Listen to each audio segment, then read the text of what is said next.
Boa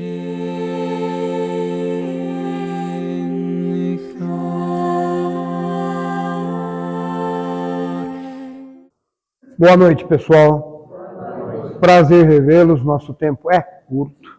Nós escrevemos isso já faz aí alguns meses. E nós vamos falar de despertar espiritual. Bom, como tem sempre alguém estudando... Bom, Fala. Se puder, ajuda. O despertar espiritual é alguma situação que nos motiva a acordar para o nosso real motivo aqui embaixo. É isso, para que isso que serve? Porque é o seguinte, o mundo de verdade é esse? Não.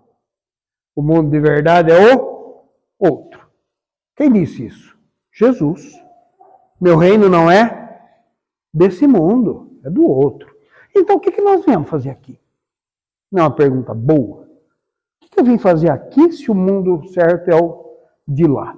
É porque tem muita coisa que acontece que são próprias da matéria. Coisas físicas, atrasadas, que são próprias daquilo que nós precisamos aprender. É difícil de imaginar o que é?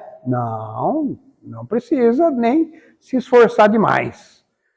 Exemplo, o que é sexo? Espírito faz sexo? Não. Espírito não faz sexo. Quando o espírito não faz sexo, significa. Aliás, pergunta 200, 201 e 202 do Livro dos Espíritos. Vou ter que resumir, gente, isso é uma exposição de 1 hora. Então, para quem estiver estudando, 200, 201, 202. Porque junto com isso vem aborto, relação extraconjugal, óbito, doenças sexualmente transmissíveis, e outra série de situações próprias ao abuso das propriedades, agora vou usar o termo espírita, genésicas, relativas ao sexo. Então, como isso não acontece lá em cima, nós temos que vir aqui embaixo, para ver se a gente lida bem com isso. E normalmente não lidamos. Só isso? Não. Espírito come? Não, mas muita gente gosta de bater uma lasanha, ou não sei. Pensando assim, meio rapidamente. O espírito precisa comer uma lasanha? Não. Agora, temos gente com problemas com comida? Um monte. Tem gente com diabetes por causa de comida? Um monte. Tem gente com pressão alta por causa de comida? Outro monte. Tem gente com gota úrica por causa de comida? Tem. Tem gente que bebe demais? Tem. Tem gente que come demais? Tem. Tem obesidade? Tem. Tem bulimia? Tem. Ou seja, nós não sabemos lidar nem com uma coisa e nem com outra. Como nós não sabemos fazer isso, nós vamos para o planeta Terra. E vamos ficar aqui 50, 60, 70, 80, 90, 100 anos. Sei lá, pouco mais, pouco menos. Tempo necessário para ver o que nós fazemos com isso. E o despertar espiritual é alguma situação que acontece conosco para ajudar a entender qual que é o caminho de volta. Para onde nós vamos. Ou seja, para que isso serve. Tá ok? Por gentileza.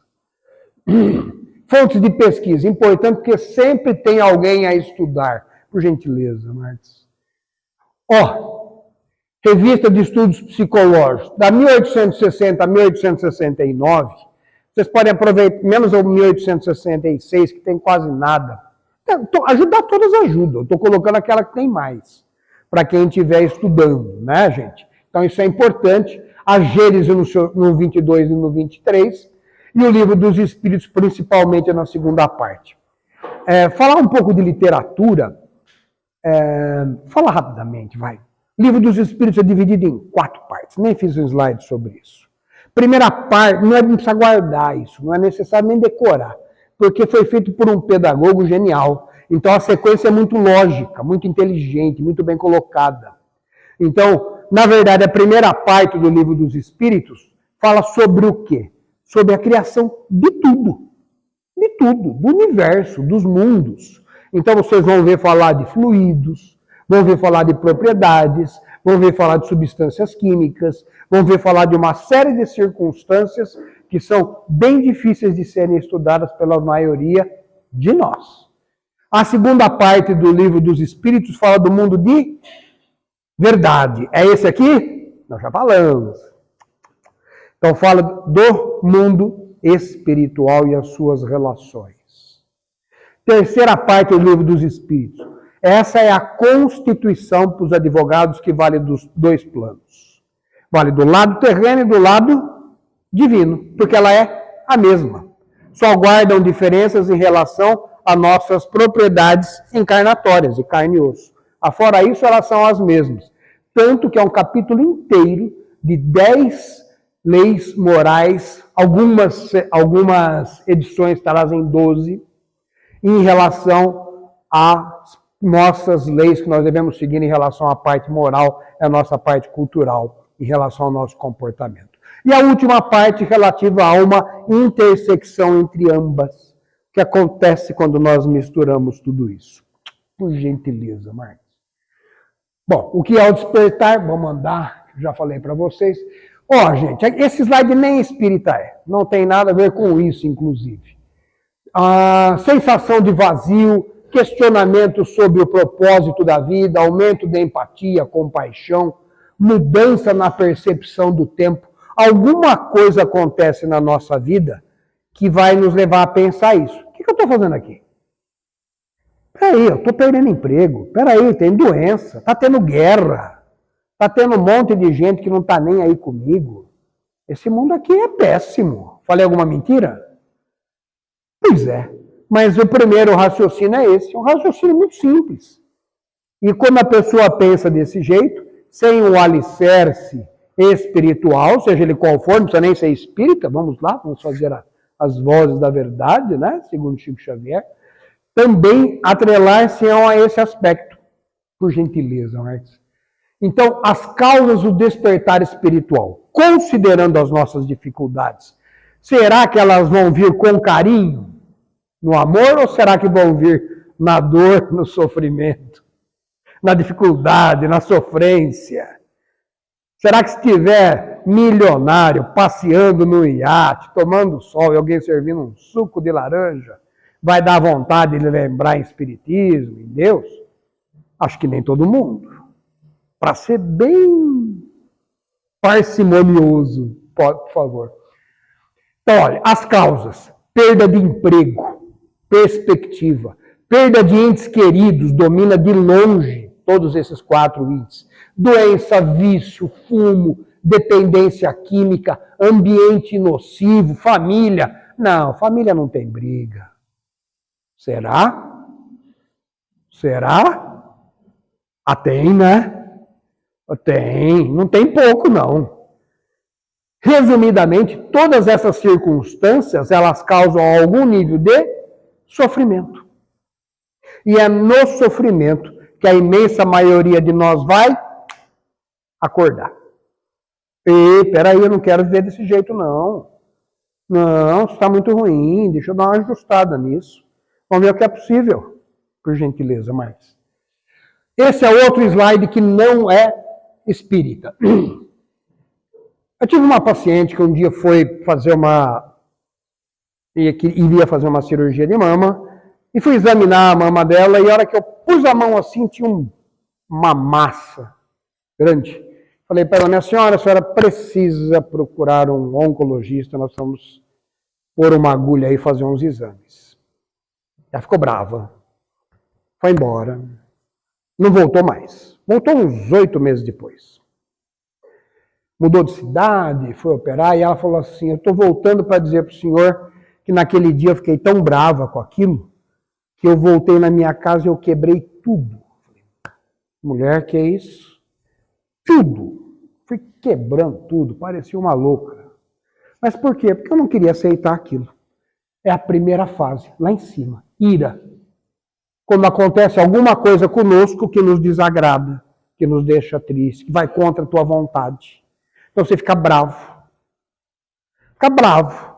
Quer dar um chute na parede e daí para mais. Passado isso, tu vem para a segunda parte começa a negar. Não, comigo não. Eu faço tudo, não tenho feito nada de errado, por que comigo? Não tem gente que acha isso? Tem um monte. Tem um monte. Ele acha que a vida que ele leva, o que ela leva, não tem nada de errado. Tem errado os outros. Ela não tem. E há uma sequência. Aí começa uma negociação. Aqui nós voltamos para o século XIII, que é das penitências. Ou seja, Deus, espera um pouco, já que eu tenho que sofrer, eu rezo 10 Pai Nosso, 10 Ave Maria, ok? Não tem gente que faz isso? Tem. Eu vou subir uma escada de joelho. Tem, não tem? Tem. É uma barganha com Deus. É um balcão de negócios com Deus. Isso funciona? Deus é um negociante? Não. Não é um negociante. Capítulo 3º, no seu 21º capítulo, Gênesis, vai dizer que tudo aquilo que nós fazemos de errado nós temos que pagar. Eu tenho, e todo mundo aqui tem. Todo mundo. Quer dizer que precisa ser na base do chicote? Não. Ele deixa-nos pagar em doses homeopáticas, chamado reencarnação. Graças a Deus. Nós vamos tocar nesse assunto. E aqui vem a depressão. Sofreu, tentou negociar, lá em cima que vai aceitar a doença. Olha, é assim mesmo, hein? Não tem jeito, deixa eu ver o que eu faço com isso. E aí é quando se amadurece. É necessário todo esse processo para nós entendermos isso. Por gentileza. Olha só, compreensão do sofrimento ou perda, importante.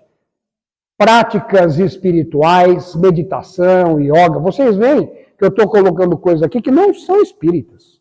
Você vai fazer, não tem problema, vai te ajudar. Orações, experiências místicas. Meus colegas médicos colocam como místicas. Então vai gente que vai acreditar em tarô, que vai rezar para a lua, não sei que horário, e assim sucessivamente. Isso é espírita? Não, não é. Tem problema com isso? Também não. Desde que você eleve o teu espírito e pense no bem, só vai te ajudar. Só vai te ajudar. Por isso que a doutrina espírita não condena nada, gente. Nada. Ela tem as suas características, mas ela não condena. Ela respeita o degrau de cada um. Que é o bonito, inclusive. Livros, conversas, ensinamentos que inspiram uma nova perspectiva. É bom isso? Ótimo. Porque te ajuda a enxergar que o problema não está nos outros, o problema está aqui. E quando puxamos a responsabilidade para nós, as coisas mudam de lado. Por gentileza. Bom, e essa é a pergunta que todo mundo vai se fazer em algum momento da vida. Estou fazendo a coisa certa? Será que isso vai bem? Por gentileza. E essa é eu raramente peço para alguém guardar alguma coisa, mas essa é uma frase que eu gosto muito. Se você não se curar do que te feriu, vai sangrar em quem não te cortou. Vou falar de novo. Se você não se curar daquilo que te feriu, vai sangrar em quem não te cortou. Vou falar de novo. Se você não se curar daquilo que te feriu, vai sangrar em quem não te cortou. Por que eu falei isso 3 vezes? Porque é de uma importância enorme. Aquele tipo de mágoa, de sofrimento, de agressão, te tratou mal, te ofendeu, pisou em cima, etc. E a pessoa guarda aquilo. E aquilo fica remoendo. E remoe. E aí a primeira pessoa que chega perto é esse que toma o tapa. Não tem gente assim? E assim descarrega na família, descarrega no amigo, descarrega no vizinho, descarrega em uma série de lugares. Então, esse tipo de raciocínio tem a ver com o quê? Quando nós falamos de doutrina espírita. Tem a ver com reforma íntima. Eu tenho que absorver aquela agressão, resolver aquilo da melhor forma possível, para que eu não piore as coisas. Porque elas podem ser pioradas. É assim que acontece. Suicídio, outra agressão, ofensas, polícia, e assim sucessivamente. Separação de casais, e assim Sucessivamente, uma série de consequências. Outro slide que não tem a ver com o espiritismo, mas eu gostaria que vocês vissem. Teu Deus é judeu, a música negra, o carro japonês, pizza italiana, gás argentino, café brasileiro, sua democracia é grega. E aí, eu vou até resumir, tá, gente? E ainda assim me chama de estrangeiro. É de um escritor sul-americano chamado Eduardo Galeano. O que quer dizer isso? Quer dizer que nós não somos melhor que os outros. Tire isso da sua cabeça, para mim tirar da minha. Somos todos irmãos. Braços dados ou não, nas ruas, campos ou construções. Então, quando nós temos esse raciocínio universalista, fraterno, nós deixamos de nos julgarmos melhor que o outro. Quando isso acontece, o preconceito vai por água abaixo. Não pode haver preconceito. Se eu sou igual a meu irmão, como assim? Então, se esforçando, eu estou, você está, ela está, e todo mundo aqui está. Do seu jeito. Pouquinho mais, pouquinho menos, balançando o barco. E assim nós vamos tentando. Então, feliz daquele que enxerga no próximo alguém que pode ser melhorado, Joana de Ângeles. Ou frase maravilhosa. Quem consegue entender isso, perceberá que não tem inimigo. Não tem, porque ela vai enxergar aquela pessoa que te ofendeu como alguém que pode ser melhorado. Frase genial, né? Enxergue no próximo alguém que pode ser melhorado. Acho isso muito bonito, por favor. Essa é uma frase que tem uma correlação com o espiritismo que é necessário algum estudo. Vamos lá. Uma sociedade só é democrática quando ninguém for tão rico que possa comprar alguém e ninguém seja tão pobre que tenha que se vender a alguém. Oh, frase bonita. Então, e eu vou ser muito cuidadoso por razões políticas, obviamente, vou deixar a juízo de valor de cada um, mas a frase é importante. Cada um pensa o que quiser, da maneira que quiser, mas é importante porque algum nível de equilíbrio social precisa haver para que isso não aconteça. Do jeito que você acha que deve. Veja aquilo que é razoável, as suas práticas, o exercício da caridade, trabalho político, como foi Bezerra de Menezes, veja as correntes que lhe agradam, veja se elas seguem esses princípios. E agora é possível que alguém me perguntasse, por que esse cidadão, Jean-Jacques Rousseau? Porque ele foi o mentor de uma pessoa que quem estuda espiritismo conhece, chamado Johann Pestalozzi. Johann Pestalozzi foi professor de Allan Kardec. Opa! Quer dizer que esse cidadão, 1789, Revolução Francesa, que mudou o mundo de direção, trouxe ensinamentos que até hoje são importantes? Sim, são importantes. Porque o reconhecimento de que o teu próximo precisa de ajuda é importante. E quanto mais pessoas tiverem a ajudar o teu próximo, melhor esse mundo vai se tornar. Por favor. Outra coisa. É muito comum as discussões. E tem uma frase que diz assim, que o mau artesão culpa a ferramenta. Eita, nós. O que é isso, hein? Quando nós estamos aqui encarnados, vamos ficar aqui algum tempo aqui embaixo, não é isso que nós falamos? Tá bom. Qual é a nossa ferramenta? Qual é a ferramenta de nós estamos encarnados aqui embaixo? É o gato ou o cachorro? Pouco comum, pode até acontecer. Mas a ferramenta é o teu marido, é tua mulher, é teu filho, é teu vizinho, é teu amigo, é teu inimigo.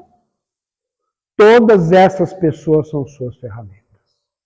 Então, quando você conversa com alguém, está bravo, esse mundo não melhora, isso não dá certo. De quem é a culpa? Do outro. Ele não devia ter falado isso. Ela não podia ter feito aquilo. Então, resumidamente, essa frase vai dizer assim para ti. Se você vai para o planeta Terra e ninguém te traiu, ninguém te enganou, ninguém te ofendeu e ninguém te maltratou, se voltar para cima, alguém vai falar, pode ser de novo. Hã? Sim. Você está lá embaixo para mim ver o que acontece com você quando alguém fizer isso contigo. Vamos ver o que você faz com isso. Porque lá em cima, essas carapaças não existem. Essa é a razão porque nós temos a propriedade de escolhermos a forma como vamos reencarnar. Nós sabemos, não tem mentira. Então, quando nós vemos aqui embaixo, esquece o passado e dá chance de começar tudo de novo. Vamos lá. Esse é um videozinho, Marcos. Não sei se dá para, se ele roda batendo o dedinho aqui embaixo, ó, nesse canto aqui, ó. É bem nesse cantinho aqui embaixo, acho que ele roda. Aí, ó. Um pouquinho para baixo. Aí, bate o dedo aí, vamos ver. Vê se não, é para um para trás. Aí. Ah, não vai pegar o som. Bom, é de uma colega, uma médica do Rio Grande do Sul, e eles, gente jovem, sabe, gente, trabalhando, é um vídeo curto, e ele mostra eles pegando um morador de rua, isso que tem no corpo dele, esses pontinhos, não dá para ver, né? Tá muito claro a sala, mas isso é sarna, gente, isso é sarna. É uma pessoa com maus cuidados, precisando de ajuda, e eles juntam o pessoal, pegam, dão um banho onde ele está, pegam algumas coisas, roupas, fazem a barba dele, dão lá uma roupinha nova. Olha lá, fizeram ele se achar um pouco, coitado, filho de Deus também, por que não? Né? E eu acho isso bonito, estou trazendo para vocês verem, porque é um grupo de... Olha só, gente nova, puseram um cafezinho da manhã, alguma coisa para comer também, ué, por que não? Do nada. Eles não conhecem a pessoa, não é parente deles. E o mais bonito é depois que isso aqui acontece, aonde eles levam essa pessoa para um centro de recuperação de drogados. A maioria deles são dependentes químicos. Quase todos. De cada 10, pelo menos 8. E quando ele... esse é o lugar. Então, esse tipo de comportamento é um comportamento cristão. É ajudar mesmo. Não é perguntar se é da tua religião, se é branco, preto, amarelo, se é rico, se é pobre, se mora, se é teu vizinho, se não é. Tá precisando de ajuda, não tá? Tá. Vamos lá. Junta um grupo, você faz a barba, eu faço o cabelo, quem traz a comida, quem monta a mesinha, vamos levar ele lá para ver onde é o lugar. Grupo de gente, jovem. Isso é no Rio Grande do Sul. Então, dá para fazer? Dá. É fácil? Não, não é. Mas não é nada do outro mundo, né? Então, quem consegue se exercitar em favor do próximo, certamente está sentado ao lado de Deus. Uma palavra assim, uma frase muito antiga, né? Pode passar. Agora eu vou falar só rapidamente esse nome, Cláudia Dias Batista de Souza. Essa moça bonita aqui, num casamento, e esse é o sujeito, que foi o marido dela, morreu num acidente de avião no início da década de 70. Sujeito de classe alta da paulistana. Ela casou com 14 anos. E ele lá com 20, lá vai pedra. Uma época daqueles casamentos arranjados. Família rica. E vou dizer para vocês que vocês sabem quem é essa mulher. Vocês sabem quem é essa moça. E ela é uma pessoa que teve um passado bem complicado. Não obstante nascer num berço rico. Opa, um para trás. Isso. Ou seja, olha só, ela é prima dos irmãos mutantes, o Arnaldo Batista e Sérgio Dias, para quem gosta de música, hein? 1973, ficou 5 anos presa, porte de heroína, isso na Suíça, teve aborto, 5 casamentos, foi maltratada, teve uma filha que quase morreu de depressão. O dinheiro que veio de uma indenização do acidente do marido, aquele que eu mostrei ali atrás, ela deu para a filha que juntou com o sujeito que torrou tudo. Torrou tudo. A família foi ao chão. E agora, tentou o suicídio 2 vezes. E é interessante para falar para vocês que o que tudo isso ocasionou nela, trouxe a ela o motivo da nossa modesta exposição. O despertar espiritual. Ou seja, próximo. Hoje ela tem 1 milhão de seguidores, vários livros, entrevista na TV, eu tenho certeza que aqui muita gente já viu, e ela fala muito bem sobre isso, pode passar essa pessoa. É espírita? Não. Faz diferença? Também não. Mas eu achei que era uma santa. Ué, mas você pode se tornar, o espiritismo faz isso. Não pega só gente boa, pega a gente, é ruim, inclusive nós, e ajuda a mudar para que você se torne bom. Porque isso é um procedimento cristão. Por isso que nós não devemos Por isso que nós não devemos apontar para ninguém e falar, aquele lá, você não viu o que ele fez? Esse tipo de raciocínio vai à terra. Porque todos nós temos o direito de reconstruir. Todo mundo. Todo mundo vai dar certo. Então essa é a razão pela qual tu podes dizer a alguém que se ela tiver com depressão, pode jurar para ela, pergunta 116 do Livro dos Espíritos, vai passar. Pode garantir para ela. Vai acabar. Ah, mas é fácil? Não, não é. Vai exigir que tu mude o teu jeito de pensar. Mas e os outros? Não, os outros fazem o que quiserem. Muda o teu. Porque o teu está ao teu alcance. Os outros vão responder também. Ninguém vive num parque de diversões. Né? Muito bem, vamos lá. Uma frasezinha interessante dela, aí bate o dedinho embaixo, quem sabe dá para falar. Vamos ver, não sei se pega, bate o dedinho aí embaixo. Igualzinho o outro. Não sei se dá para ver. Está perguntando o que você faz da sua vida, o céu ou o inferno.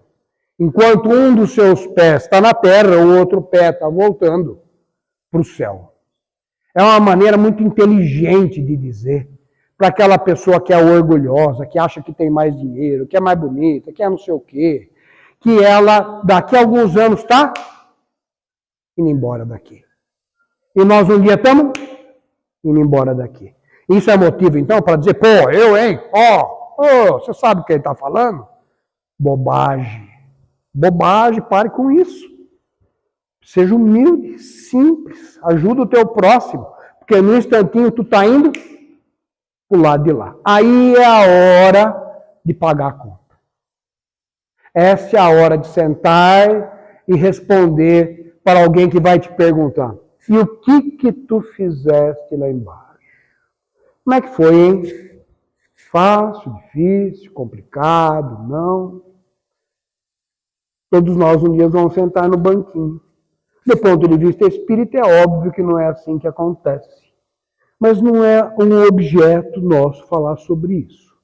André Luiz fala muito bem sobre isso em Nosso Lar, e vocês vão ver muita coisa em evolução em Dois Mundos também. 2 livros que vale a pena serem lidos. Compreende? Mas do ponto de vista bem básico, já que a palestra nem deve ser para espírita, gente, a palestra tem que ser para qualquer um. Por isso, a maior parte, para não dizer quase todos os slides, nem espíritas são. Elas têm o objetivo apenas de alertar a todos nós que está ao nosso dispor uma vida melhor. Está no teu colo. Está no teu colo. Basta querer. É fácil? Não. Eu quero perder peso. Precisa se esforçar. Não tem milagre. Não tem. É você que faz, velho. Eu queria me dar melhor com o meu vizinho. Dê bom dia. Mas ela não me cumprimenta. Faz um esforço. Veja o que dá. Bom dia, boa tarde, um pois não, quem sabe, um talvez. Não feche a porta. Tá? Porque feliz daquele que consegue enxergar no próximo alguém que pode ser melhorado. Joana de Ângeles. 8:15:17. No finalzinho. E para fechar, gente, o dia que nós deixarmos esse mundo, vocês não imaginam a quantidade de anjos que tem torcendo por você. Tem um monte de gente torcendo por você do lado de lá. Não esqueça isso. Não está abandonado. Não está largado. Feliz daquele que consegue deixar esse mundo, como Bezerra de Menezes, que desencarnou, e escutava um monte de gente falando o nome dele, alguém abre uma porta assim, ele vê quem são esse monte de gente. Estão batendo palma, é para o Senhor. Para mim, são as pessoas que o Senhor ajudou no planeta Terra. Inclusive, se o Senhor não quiser, o Senhor não precisa mais voltar para lá. Passou de ano. Está resolvido. Dali para cima é outro mundo melhor do que aquele. Qual a resposta dele? Meu querido, tem tanta gente precisando lá embaixo. Quero voltar. Como é que é? Quero voltar. Porque eu quero ver se eu ajudo mais gente. Quem faz isso? Quem faz isso? Vem no mundo, te agride, ofende, mata a gente, rouba, etc. Tem gente que ajuda e pancada na cabeça. E aí quando vai para lá e tem a chance, ó, tudo certo, hein? Pode seguir. E fala assim, não, eu quero voltar. Mesmo sofrendo de novo? Sim. Para ver se eu consigo ajudar mais gente. O exercício da caridade é a mola propulsora da evolução do espírito de boa vontade. Ou frase boa essa. Meus caros, minhas caras, o horário é avançado. Estamos encerrando a nossa exposição na noite de hoje. Espero que tenha dado para entender o que significa despertar espiritual. Despertar espiritual vai mudar. Quando nós sabemos todas as respostas, Deus vem e muda todas as perguntas. Claro. Para alguns vai ser o casamento acabar, para outros vai ser um câncer, para outros vai ser perder o emprego, para outros vai ser uma grande briga de família, para outros vai ser alguma situação que ele não estava esperando e gostaria muito que não tivesse acontecido. Feliz daquele então que consegue enxergar no infortúnio, no sofrimento, exatamente a tábua para segurar e não descer afogado. Feliz desse que enxerga isso e agradece a Deus. Porque se Ele é soberanamente justo e bom, Ele quer o teu bem. Se Ele quer o teu bem, Ele não põe nada aqui para te machucar. Não põe. Se não pôs, é para te ajudar. Se é para te ajudar, temos que descobrir de que jeito é. Senão, Ele coloca o prato na frente, dá o garfo e a faca, só falta pôr na boca. Aí também não, uai. Aí também não. Fechado, gente? Rezo antes de acabar? Vamos rezar? Vamos cerrar os nossos olhos, agradecendo a oportunidade aos nossos irmãos do mundo espiritual, que aqui concorrem, que aqui auxiliam, que aqui colaboram, solicitando que todos que aqui estão sejam agraciados com os eflúvios aqui produzidos em relação aos seus lares, aos seus ambientes de trabalho, as pessoas que se lembram deles, as pessoas que sequer se recordam dos mesmos, solicitando que as orações sejam destinadas às pessoas que se encontram nos hospitais, às pessoas que se encontram nos presídios, todos carentes dos vossos ensinamentos, ó Mestre, rogando a Ti sempre ombros mais fortes e nunca cargas mais leves. Que seja feita a vossa vontade e não a nossa. Que assim seja. Fiquem com Deus e uma boa semana, meus caros.